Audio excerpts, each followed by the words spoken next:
السلام علیکم ویورز، خاموش کی تعبیر میں آج میں آپ کے ساتھ جو وظیفہ شیئر کرنے والی ہوں وہ ہے سورہ اخلاص کا بہت ہی آسان وظیفہ ہے، جو کہ ہر دعا کی قبول ہونے کی علامت ہے کہ آپ اگر یہ وظیفہ کر لیں انشاءاللہ آپ جو بھی آپ کی پریشانی ہے، رزق میں ہے تنگی، دل میں سکون نہیں، کوئی پریشانی ہے، تمام حالات تمام مسائل کا حل ہے یہ۔ اگر آپ یہ وظیفہ اس طرح سے کر لیں جس طرح سے میں آپ کو بتاؤں گی تو انشاءاللہ آپ کی تمام مشکلیں دور ہو جائیں گی۔ تو سب سے پہلے میرے چینل کو سبسکرائب کر دیں اور ویڈیوز کو اپنے فرینڈس کے ساتھ ضرور شیئر کیا کریں۔ جزاک اللہ۔ آپ نے سب سے پہلے یہ جو وظیفہ کرنا ہے وہ ہر نماز کے بعد کا ہے وظیفہ۔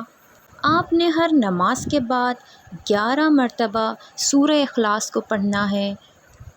انشاءاللہ گھر میں برکت اور دل میں سکون ملے گا۔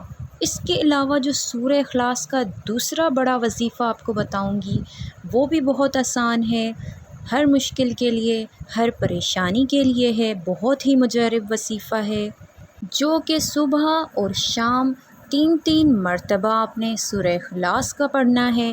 اس کے ساتھ سورہ ناس اور سورہ فلق بھی اگر آپ پڑھ لیں گے تو اور یہ وظیفہ طاقتور ہو جائے گا۔ آج کی ویڈیو کا سب سے بڑا اور سب سے طاقتور وظیفہ جو میں آپ کو بتانے لگی ہوں وہ ہے سورہ اخلاص کا سب سے بڑا اور سب سے بابرکت اور طاقتور وظیفہ۔ یہ اگر آپ کر لیں تو آپ کے تمام مسائل انشاءاللہ ضرور حل ہو جائیں گے۔ آپ نے یہ کرنا کیسے ہے؟